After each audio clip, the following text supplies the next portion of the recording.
Ladies and gentlemen, welcome back to a brand new video of 7 Deadly Sins Grand Cross of Light and Darkness. Now, it's been about a week since I last did one of these PvP videos, but we're here once again to go ahead and party. I want to do a video of which is showcasing one of the most overwhelming and annoying teams in the game by the name of KingBram. Let me go ahead, I'll show you guys what we're going to be trying to run with for today. We have Galland in the front, we have Helbram in the middle, which is the red Helbram that dropped as of a couple weeks ago, and Blue King. Now we also have a Gil Thunder here, because I want to get the defense-related stats up from it. So our primary focus here is going to be to try and get Petrifies, be super annoying, kind of talk about that a little bit and have a good time. But before we go ahead and get into that, today's episode's gonna be a little bit shorter, so what I wanted to do today is I want to do 2 multis on Demon Meli banner that did drop as of this morning. Mostly just because I want him for Crimson Demon, and I figure there's no time like the present to try and do my multis for him. I'm not really doing like videos in this game very often. But this Meliodas is really important for trying to take down Crimson Demon, and I just want him in general because he's kind of been a character I've used since the beginning of the game over on JP as well. So here we're gonna do 2 multis, see how it goes. Probably get shafted twice, I'll be real with you. And then we're gonna do our 5 fights for today and see how the KingBram treats us. No eye flash, demon key, and no demon mark whatsoever is not a great sign. I'll be real with you. I think this might be a dud.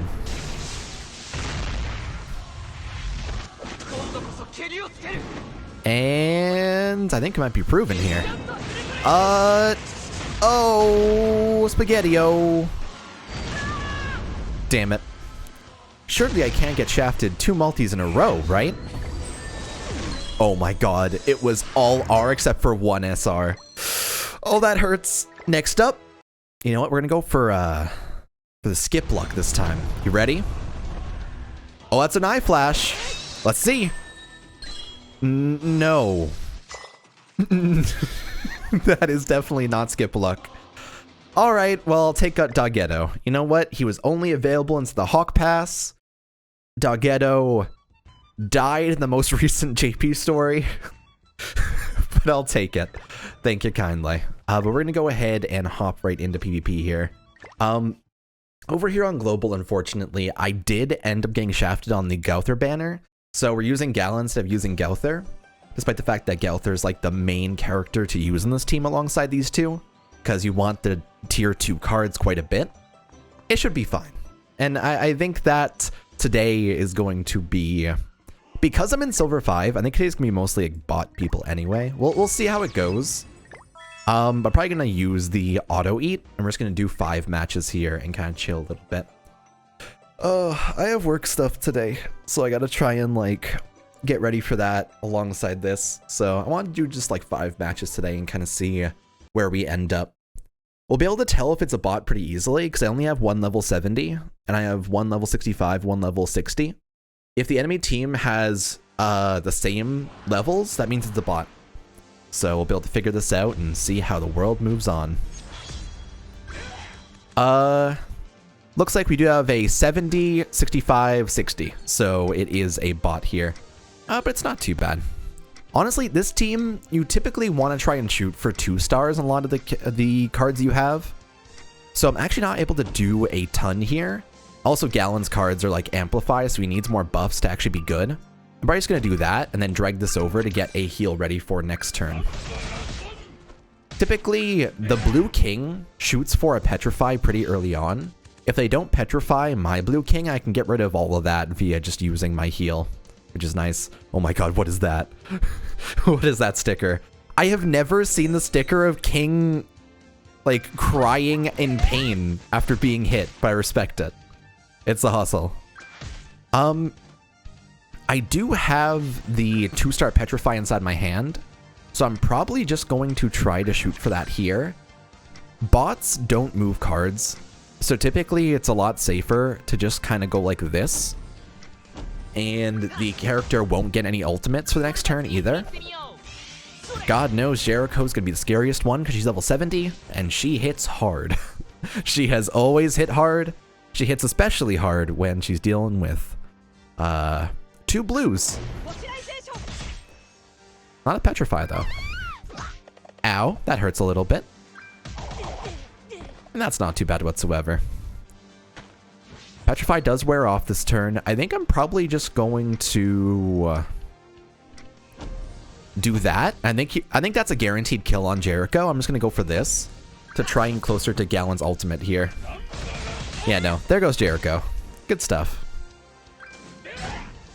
I think that for next week, I want to try to get Global up to a better tier to, like, get a real showcase done. I wasn't quite ready this week because I've been kind of doing some other stuff as of, like, most of this week. Been watching a lot of, like, shows. The new seasonal anime started, so, like, I watched Kaguya-sama and really enjoyed it. There's a lot of weird shows this season because, like, most of the big titles that were coming out that were super hyped up, like Origaru Season 3, for example, Yahari Ore, my rom-com snafu, whatever it is, was supposed to come out this season, and unfortunately it didn't quite make it. I'm actually going to petrify here to get rid of this king. He's not too scary. But that one got delayed up until next season, so I'm hoping that next season's going to be super hype, because, like, ReZero and that were both pushed back, but the ones they've dropped so far aren't bad per se. Like, I really did enjoy, what do you call it? Digimon Adventure 2020. They kind of swapped it up a little bit, and, like, so the entirety of the first season of a Digimon Adventure, the first 13 episodes were all them trying to get to Greymon and trying to get to Champion. So, like, from moment 1 of that entire series, it goes from, in the first episode, every one of the characters digivolves into a rookie. So then beyond that, they're trying to get to Champion until they go and beat Devimon. In the first episode, Digimon 2020, the first thing that happens is he meets Agumon, and then he goes immediately to Greymon. And so, I don't know where this is going to go. I have no idea how this is going to swap up, because the entire original series of Digimon Adventure was literally... So, the people that were making Digimon Adventure when they were first making it didn't know how long the series was going to be.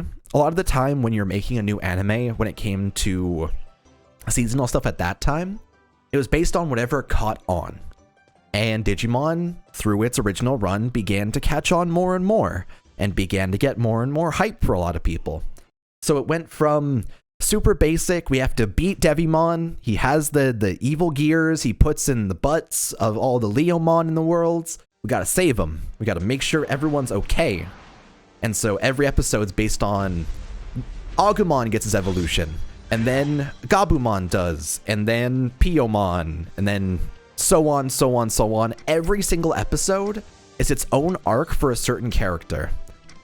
This Digimon Adventure swaps that up entirely, and now, like, before Tai even meets Yamato, he already has Garurumon, so it's gonna be interesting. It's gonna be cool to see what a Digimon series where they actually know where they're trying to go looks like. And so, like, the entire first series was... The first 13 episodes was we need to beat Devimon, everyone needs to go and achieve Champion. The second, like, 13 episodes was everyone trying to get to Ultimates, everyone trying to work toward Metal Greymon, or trying to work toward Garurumon, where Yamato had to go, like, fight. So, God, the original series is so weird. I watched it when I worked at, like, the tea place I used to work at, so it's, like, pretty fresh in my mind.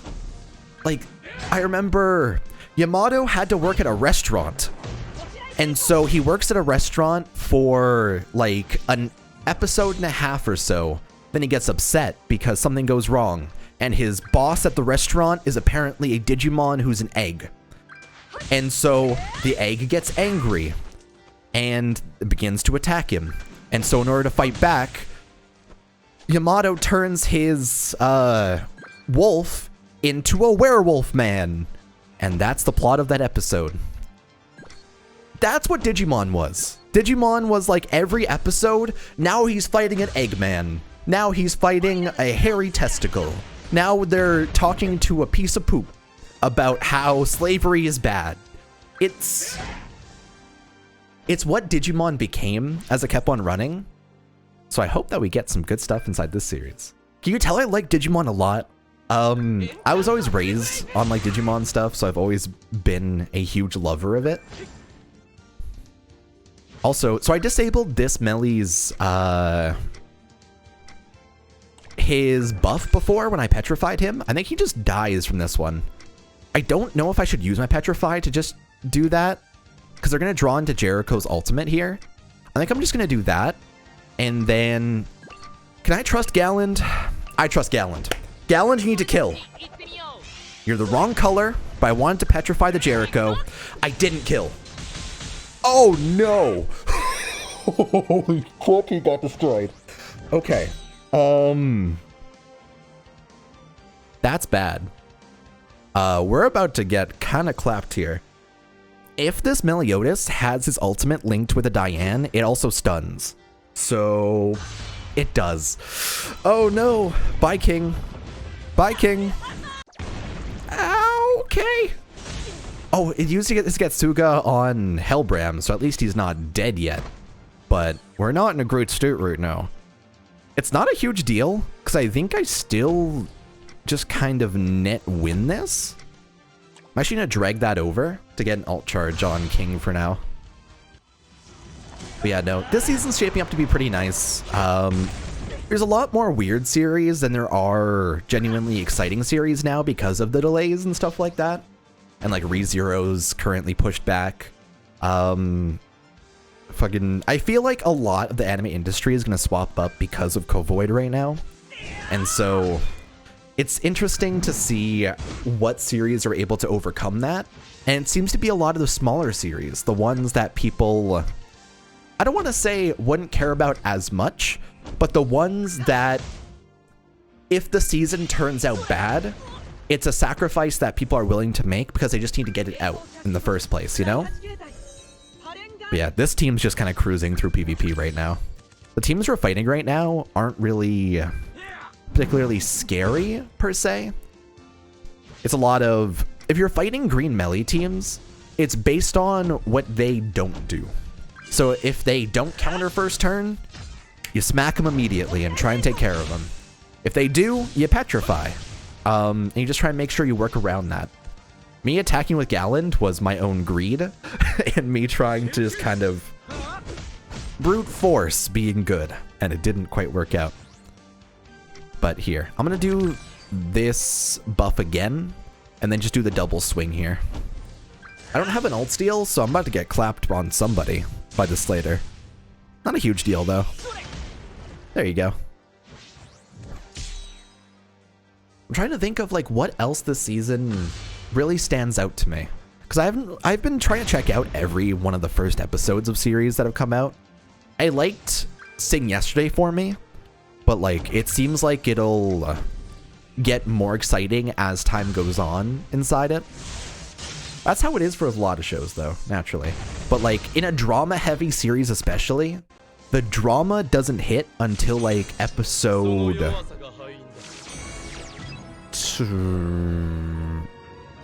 I was gonna say like 4 or 5, but I feel like it depends on the series as well. Cause like from the first episode of Just Because, I don't know if anyone's seen that, it's the seasonal anime from like months and months ago. Episode 1 was like the first moment of, guess what? There's a love triangle. Oh wow. Did anyone expect that in your drama series? So yeah.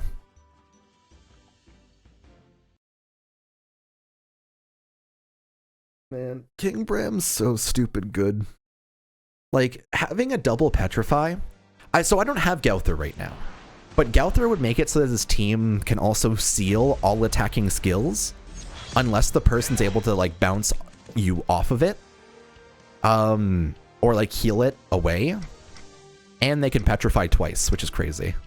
I'm only running this Galland because I have to, but this Gauther is definitely the reason why this team works in the first place.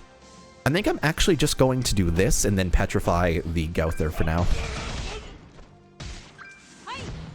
This person is actually inside a guild, which is interesting, because it actually is still a PvP level bot. So like you can see 70, 70, 60, 60, 65, 65. That means it's a bot that we're fighting.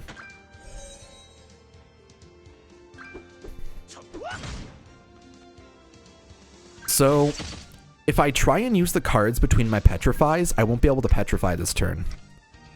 I still might just do it, because it has the ult steal, and it has double Gallon cards that gets me the ultimate for next turn. Damn it, it didn't quite kill.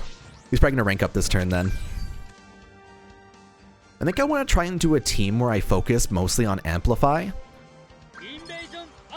With Galland over here on Global, which would mean that I could run Arthur alongside him to be able to get a team together. Because Galland's entire focus, he wants to get his ult off as soon as possible and then gain momentum off of that. And so, a lot of the time you're using him, you know what? Fuck y'all. Fuck y'all wholeheartedly. I'm actually going to move Galland's card over to get his ultimate for next turn. I'm going to triple petrify. You can eat it. You can eat it completely. Get out of here. You ranked up, you're now fully petrified. Ain't no problems. But Galland's one style of card, it focuses on Amplify, and so when you're using him, you typically want to use him fully buffed if you're going to use those cards in the first place. That's why I want to do a team where I focus entirely on trying to get his ultimate, and also just focusing on Arthur to get a full Amplify craziness before Coin Escanor even comes out inside Global. That could be cool.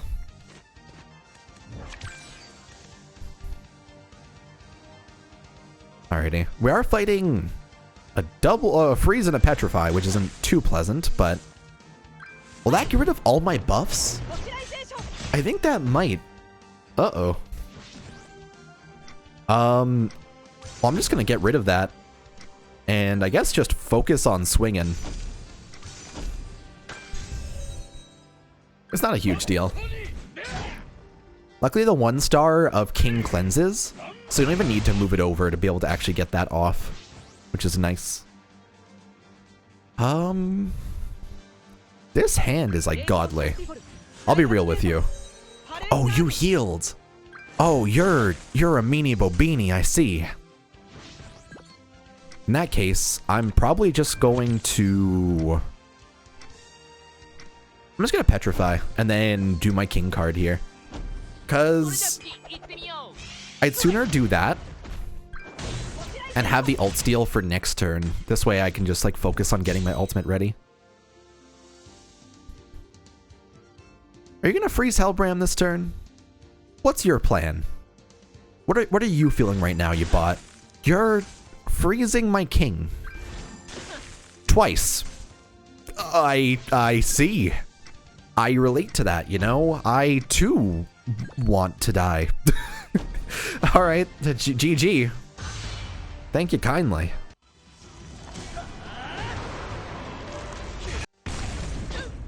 Thank you so much. And dead. I'll take it. Galland doesn't hit very hard inside ungood PvP. I think that's the biggest drawback with him. His 1-star cards hit for like 8k. It's really, really bad. There's a lot of other characters you can use where their 1-star cards will still hit for like, I want to say like 15k or so, which is sizable. It's enough to make them a threat on the field.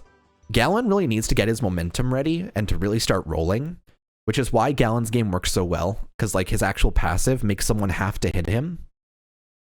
So it locks down at least one enemy that focuses on him entirely. It's a good like backup team if you didn't get the Gauther, but the Gauther definitely makes this team especially great. Alright, that's the God Galland draw. I have no petrifies, so instead I will cruise upon your entire life. I'm just going for it. If I force them to have to heal the king, might be a good call. Oh, that's a really good draw. I'm probably gonna move these cards. I could use the Helbram that's between them, but I can get more alt charge if I use both. So I'm gonna drag and then use both of them afterwards.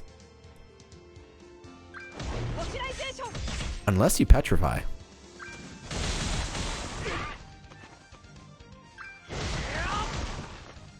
Yeah, no, that's fine. I do wish I had a Gallon card inside my hand, honestly. But I'm gonna do this. I'm going to petrify. I'm just gonna slap you a little bit. I don't feel the need to kill King this turn, and so I'm not going to. I could have tried to confirm the kill, but I'd sooner try and... Oh, what is this? These draws are crazy! I just have a raw Petrify ready right here. And Gallon's ult is ready for next turn, too. Man. This is the kind of RNG I wish I had inside, like, Crimson Raids over on JP. It's actually so good. I feel like I'm going to double do that and then try and do this. I didn't think it would kill. I'm just going to confirm the kill here with Helbram's card. I probably should have used the 1-star, but I don't know if it would have killed. It only did 8k. Regardless, I have 2 ultimates now, and they only have 1 way to steal an ult. So yeah, Bon has to attack here. Bon has to steal Gallon's ultimate. Interesting. You're sure you didn't want to get rid of Helbram's, because Helbram also, like, flexes on your entire team. Because he's an AoE. AoE ultimates, they're kind of horrifying. I'm not going to lie. Watch this. It also cancels all buffs and stances. So if he did have a full Arthur buff set up right now, it would be gone. He doesn't, naturally, because it didn't happen that way, but bye. I should just use the 1-star there. It's okay, though. It's hard to tell when you'll kill, like, an SR Bon, because I never fight them personally. It is very seldomly that I get the chance to grace my blade with an SR Bon.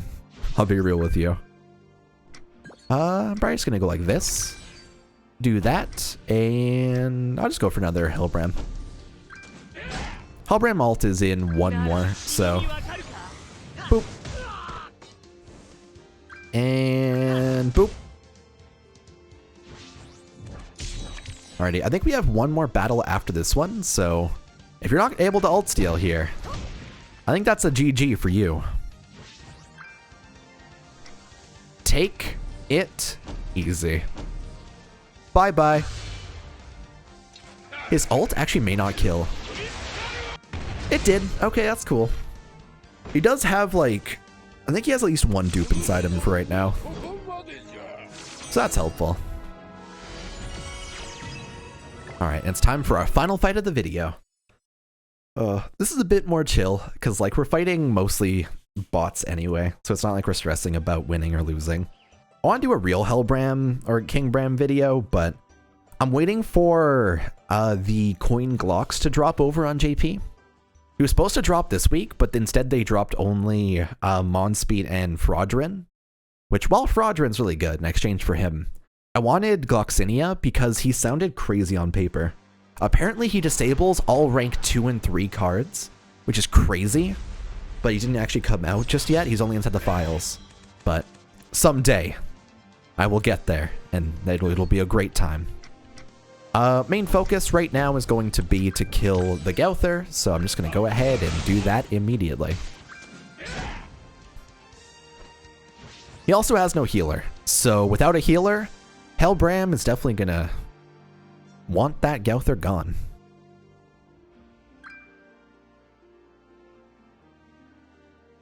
The thing with Gowther as well, if he gains momentum and he gets the attack disable skill, it disables a lot of the cards inside my hand currently. You can see that on the top right of every single one of these cards, it has little sword except for this one that inflicts bleed, which is the Gallon card I'm hovering over right now. This becomes a debuff at 2-star, which lets you actually use it. but you need to use it to be able to properly fight a Gouther if he isn't. Sorry, I'm itching my eye right now. Bleh. If he isn't keen on using attacking moves. This team relies heavily on using debuffs, which is nice, so it isn't as important.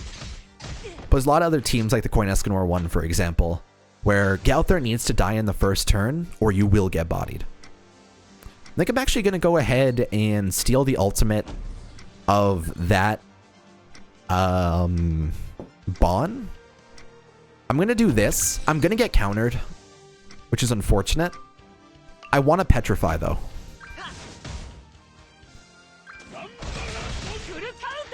Small counter. It's okay. It's okay. It was a very small version of full. And he's petrified now, so that's all good to go.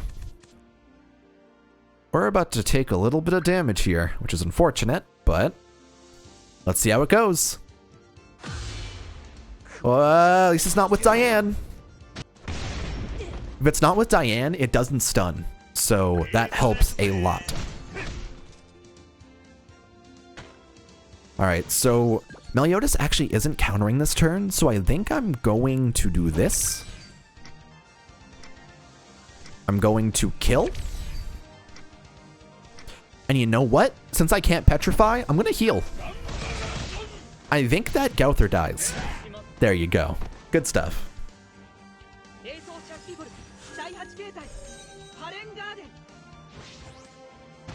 Look how much pollen's over here. If you have allergies, you'd be dead right now. Man, I think I might have a pollen allergy, honestly. I've realized I'm sneezing a lot these days, but I'm not sick at all. So I think I'm definitely allergic to something. I just don't know what. It's something in the air, though. You know, knowing my luck, I'm gonna come out of quarantine, go get a allergy test, and it'll be cats, and I'll be like, no! I need my boy. I'm probably just gonna do this, and smack. This is gonna hurt a lot. 420%, which is a lot of damage. Thank you kindly. He ults the Hauser and gains half the amount of basic stats he had before, which kills, actually. And swing. Does 32k as well. Jeez. When Galen ults, you can't do a lot afterwards.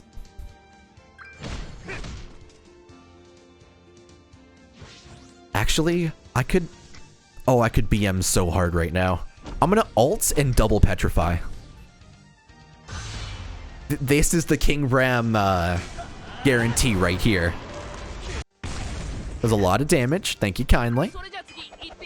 Petrify. Would have double petrified. It's okay. We're all good. We win anyway. Man, he's great. And that has been our video on KingBram so far for the channel. Definitely a very, very overwhelming team. The actual people that run Netmarble posted a video about how to use KingBram and like showed a bunch of ways to use them properly. Like clear buffs with this and then use this to petrify and move this card to get this ready. So clearly the actual devs know how scary this team can be, and so intentionally like push them back as well.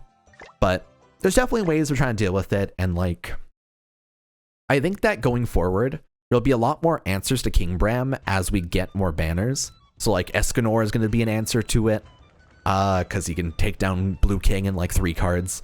And quite a few other ways of going about it are going to be good answers to KingBram. Just a matter of waiting for them and getting less coin shop units as banners. Because, look at this right here. It's happening again, but it's how it goes. For now, though, thanks for watching, everybody. We'll have a new video up before the next PvP video, for sure. So hopefully you guys did enjoy this. But hit that like button. If we get 75 likes in this video, I'll do another video next week that's also going to be KingBram on top of the regular PvP video, so I can show off the true power of it. Not just relying on bots, you know? But for now, thanks for watching, take it easy, and I'll see you guys on the next one. See you later, everybody.